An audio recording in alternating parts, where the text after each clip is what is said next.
This is wildlife biologist Eric Orff with my New Hampshire Fish and Wildlife YouTube channel.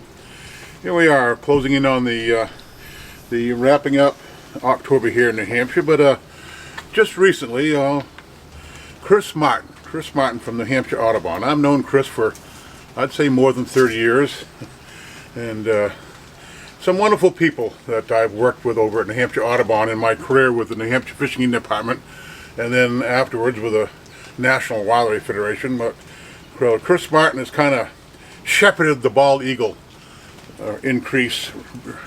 return over the years, but worked with Diane DeLuca and Carol Foss and Pam Hunt. These people have decades of experience in New Hampshire with fish and wildlife, not just birds, but Pam does dragonflies, and some of them do butterflies and moths, so they have a lot of vast and interesting experience. But so Chris sent me this stuff on the bald eagle nesting tally for 2020.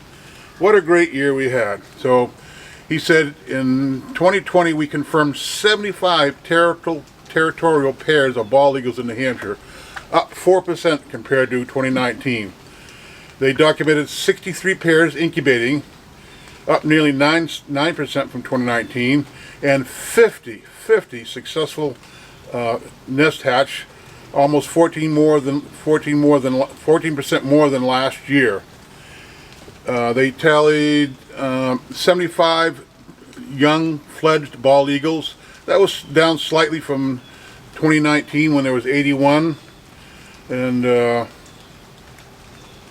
what else here? A grand total since the late 80s, so since in the last 30 years, there's been a grand total of 653 young bald eagles fledged right here in New Hampshire. Imagine that, over the last 30 years.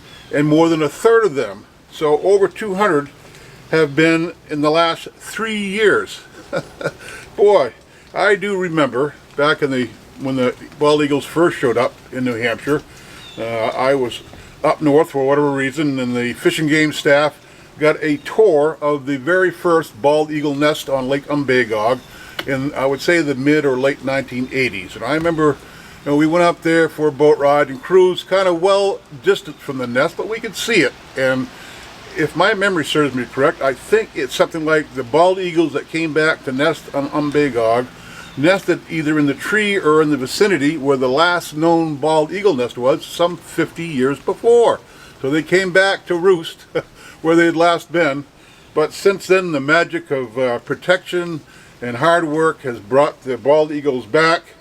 So there are more bald eagles in New Hampshire than probably in well over 100 years. See if I can pick out some other things here. Say Umbagog in the post DDT area has 5 pairs up at Umbagog. Three of those pairs in New Hampshire and 2 of them in Maine. The Lakes region, Winnipesaukee, has 7 territorial pairs. Winnisquam 2. Great Bay has 3 breeding pairs of bald eagles. So every year it seems like another bald eagle nest shows up here and there, and they're basically statewide now. Our bald eagles are doing wonderful. Thank you, New Hampshire Audubon, Chris Martin, for tracking these over the decades. For 30 years, he's been tracking and making sure that the nests weren't disturbed. So, yeah, great partnership between New Hampshire Audubon and New Hampshire Fish and Game, and I was lucky to be part of that, and the National Wildlife Federation over my nearly 5 decades of a career here in New Hampshire. Oh, awesome. Our bald eagles are back, and back in numbers.